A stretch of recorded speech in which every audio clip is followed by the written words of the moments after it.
10 लोग डांस करते मिल जाएं तो उन्हें गिरफ्तार किया जा सकता है।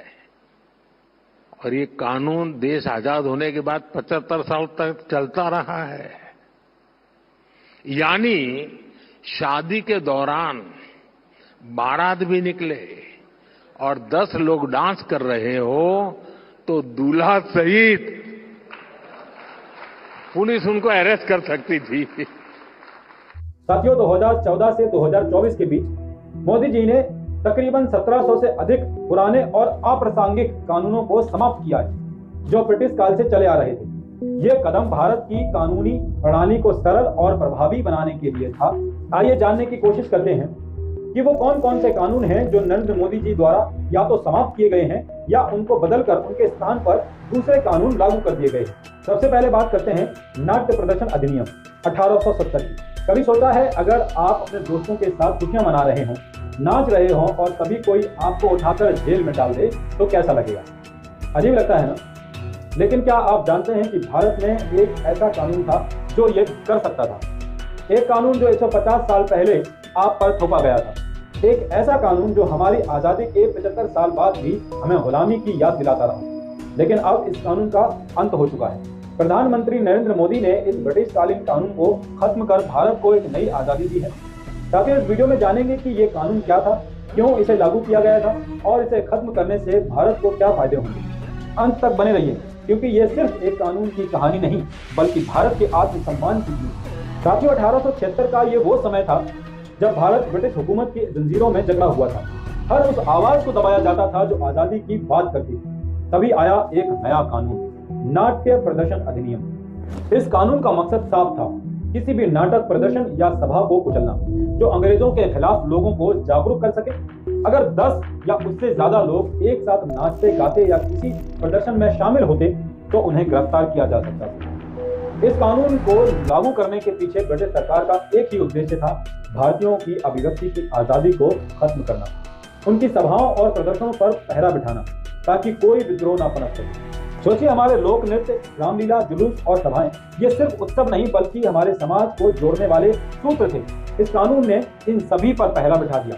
नाटकों में स्वतंत्रता संग्राम की कहानियां कहना अपराध बन गया था। स्वतंत्रता सेनानी इन प्रदर्शनों के जरिए लोगों को जागरूक करना चाहते थे, लेकिन अंग्रेजों ने इस कानून के जरिए उनकी आवाज को बंद कर दिया। ये सिर्फ एक कानून नहीं था बल्कि हमारी संस्कृति और हमारे आत्मसम्मान पर एक गहरी चोट थी। 15 अगस्त 2023 लाल किले की प्राचीर से प्रधानमंत्री नरेंद्र मोदी ने एक ऐतिहासिक घोषणा की, नाट्य प्रदर्शन अधिनियम जैसे कई गुलामी के प्रतीक कानून को अब समाप्त कर दिया जाएगा। मोदी जी का उद्देश्य साफ था, भारत को हर उस कानून से आजाद करना जो हमारे आत्मसम्मान को ठेस पहुंचाता है। प्रधानमंत्री का यह कदम सिर्फ एक कानून को हटाने तक सीमित नहीं था बल्कि ये एक संदेश था कि भारत अब सिर्फ आजाद नहीं है बल्कि आत्मनिर्भर और आत्मसम्मानित भारत है।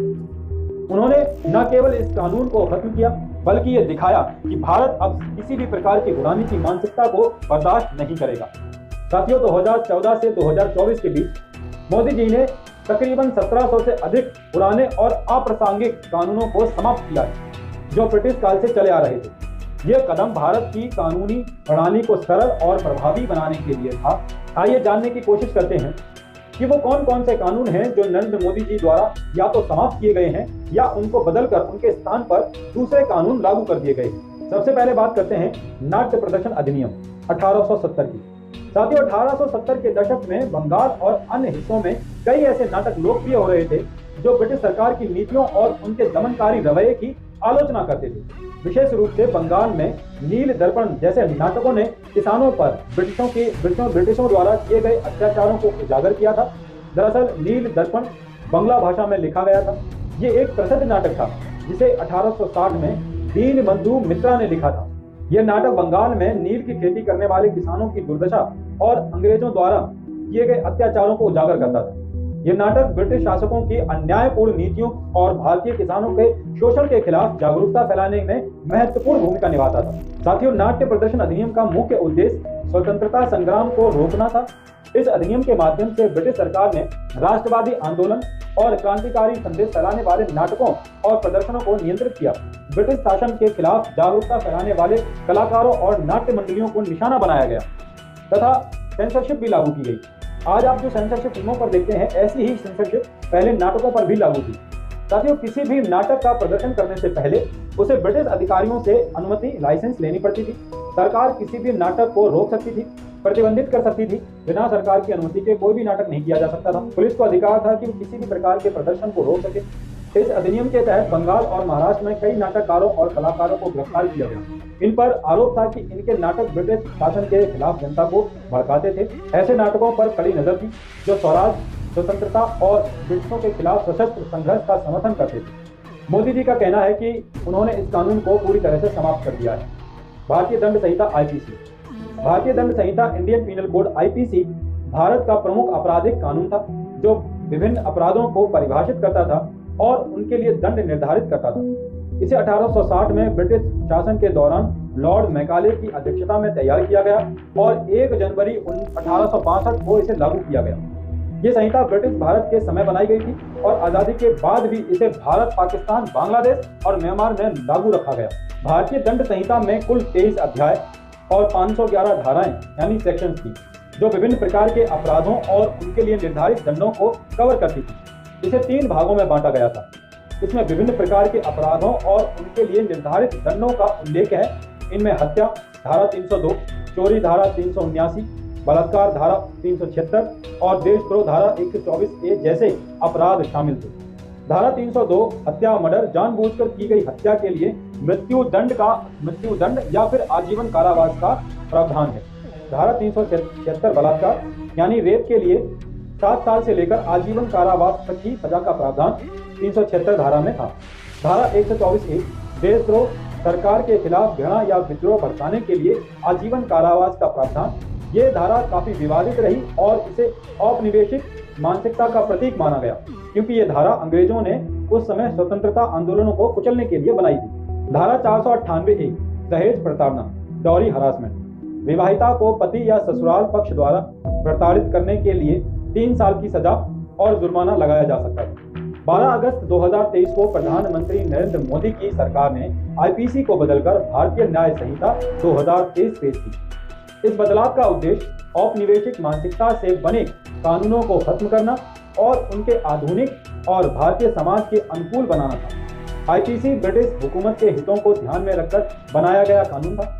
बीएनएस का उद्देश्य ऐसे सभी प्रावधानों को हटाना था जो औपनिवेशिक मानसिकता को दर्शाते थे। नए कानूनों को इस तरह से तैयार किया गया है कि वे वर्तमान समाज की आवश्यकताओं को पूरा कर सकें तथा न्यायालयों में मामलों की सुनवाई को तेज और पारदर्शी बनाने के उद्देश्य से कई बदलाव भी किए गए हैं। मौलिक अधिकारों का सम्मान करते हुए नागरिकों को अधिक स्वतंत्रता और सुरक्षा देने का प्रयास किया गया है और आईपीसी की धारा 124A देशद्रोह को पूरी तरह से समाप्त कर दिया गया है।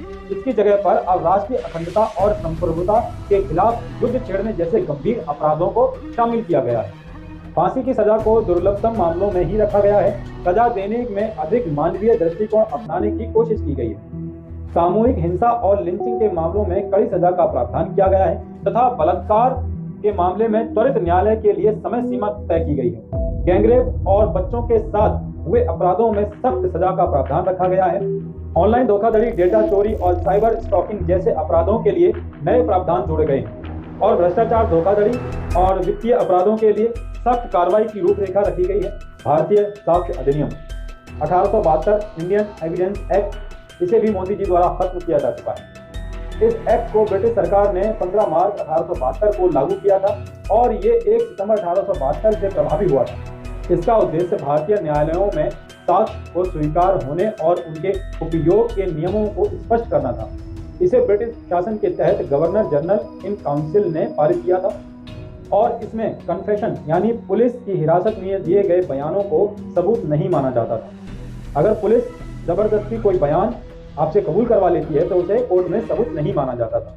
सिर्फ न्यायालय यानी न्यायाधीश के सामने दी गई गवाही या फिर दिए गए बयान को ही सबूत के तौर पर मान्यता होती थी। वकील और मुवक्किल के बीच की बातचीत गोपनीय मानी जाती थी। पति पत्नी के बीच की निजी बातें साक्ष्य नहीं बन सकती थी। ये अधिनियम औपनिवेशिक मानसिकता से प्रेरित था और आधुनिक समय की आवश्यकताओं को पूरा नहीं करता था। डिजिटल और साइबर युग में साक्ष्य पेश करने और उनकी जांच की नई चुनौतियां थी जिनका प्रावधान पुराने अधिनियम में बिल्कुल नहीं था। पारदर्शिता, गति और लोकतांत्रिक सिद्धांतों के अनुरूप एक नया कानून लाना आवश्यक हो गया था। इसीलिए 12 अगस्त 2023 को प्रधानमंत्री नरेंद्र मोदी की सरकार ने भारतीय साक्ष्य अधिनियम 1872 को समाप्त कर एक नया अधिनियम पेश किया, भारतीय साक्ष्य विधेयक 2023। भारतीय साक्ष्य विधेयक 2023 में इलेक्ट्रॉनिक साक्ष्य जैसे ईमेल, मैसेज, सीसीटीवी फुटेज और सोशल मीडिया पोस्ट को वैध साक्ष्य माना गया। डिजिटल दस्तावेजों की सत्यता और सुरक्षा के लिए विशेष प्रावधान है और साथ ही गवाहों को धमकियों से बचाने के लिए नई व्यवस्थाएं हैं। गवाहों की गुप्त पहचान और वीडियो कॉन्फ्रेंसिंग के माध्यम से गवाही की अनुमति दी गई है। इसमें पुलिस द्वारा लिए गए बयान यानी कि कन्फेशन को सीधे साक्ष्य नहीं माना जाएगा, यानी कि जो पहले कानून में था वही इस कानून में कन्फेशन के मामले में वही सेम चीज रखी गई है। सिर्फ न्यायालय यानी कि जज के सामने दिए गए बयान ही साक्ष्य के रूप में स्वीकृत किए जाएंगे। भारतीय साक्ष्य अधिनियम 1872 की जगह भारतीय साक्ष्य विधेयक 2023 को लाना प्रधानमंत्री नरेंद्र मोदी जी का एक ऐतिहासिक कदम था, जो आधुनिक तकनीकी, साइबर सुरक्षा और लोकतांत्रिक मूल्यों को ध्यान में रखकर बनाया गया। यह अधिनियम न केवल न्याय प्रक्रिया को तेज और पारदर्शी बनाता है, बल्कि नागरिकों के मौलिक अधिकारों और स्वतंत्रता को भी मजबूत करता है। CRPC ये एक्ट 1898 को ब्रिटिश शासन के दौरान बनाया गया था। यह भारतीय दंड संहिता IPC और भारतीय साक्ष्य अधिनियम IEA के साथ मिलकर भारतीय आपराधिक न्याय प्रणाली का प्रमुख हिस्सा था। इसका उद्देश्य आपराधिक मामलों में जांच, गिरफ्तारी, सुनवाई और सजा से संबंधित प्रक्रियाओं को निर्धारित करना था। ये एक्ट पहली बार 1861 में लागू किया गया, जिसे बाद में संशोधित कर 1898 में नया रूप दिया गया। इस एक्ट से न्याय प्रणाली में पारदर्शिता और निष्पक्षता आई। नागरिकों के मौलिक अधिकारों की रक्षा हुई, जैसे जमानत का अधिकार और कानूनी सहायता। साथ ही पुलिस और प्रशासन को अत्यधिक शक्तियां भी मिली। इस एक्ट के माध्यम से पुलिस को इतनी शक्तियां मिल गईं जिसका दुरुपयोग भी हुआ। ये कानून ब्रिटिश सरकार के हितों और नियंत्रण और शोषण के लिए उपयोगी था। स्वतंत्रता आंदोलनों को कुचलने के लिए इस कानून का खूब प्रयोग किया गया।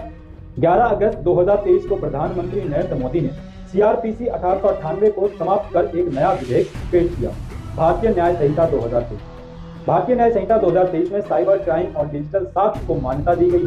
सोशल मीडिया और इंटरनेट पर अपराधों से निपटने के लिए विशेष नियम बनाए गए हैं तथा धोखे से यौन संबंध बनाना धारा 69 के तहत अपराध माना गया है। धारा 69 के तहत यदि कोई व्यक्ति झूठे वादे, लालच या धोखे से किसी को यौन संबंध के लिए सहमत कराता है और बाद में अपने वादे से मुकर जाता है तो उसे सजा दी जा सकती है। उदाहरण के लिए, यदि कोई व्यक्ति शादी का झूठा वादा करके किसी से यौन संबंध बनाता है और बाद में शादी से इनकार कर देता है तो अब उसे धारा 69 के तहत अपराधी माना जाएगा। सामूहिक बलात्कार धारा 72। पहले गैंग रेप का प्रावधान केवल 16 साल से कम उम्र की पीड़िताओं पर लागू होता था। अब इस उम्र सीमा को बढ़ाकर 18 साल कर दिया गया है, जिससे अधिक पीड़िताओं को न्याय मिल सके। पहली बार आतंकवाद से संबंधित अपराधों को स्पष्ट रूप से शामिल किया गया है, जो मुख्य रूप से गैर कानूनी गतिविधियां रोकथाम अधिनियम 1967 UAPA से प्रेरित है। देशद्रोह धारा 124। राजद्रोह को अब देशद्रोह के रूप में परिभाषित किया गया है, जो राज्य के विरुद्ध अपराधों की श्रेणी में आता है। भ्रामक और झूठी खबरें धारा 150।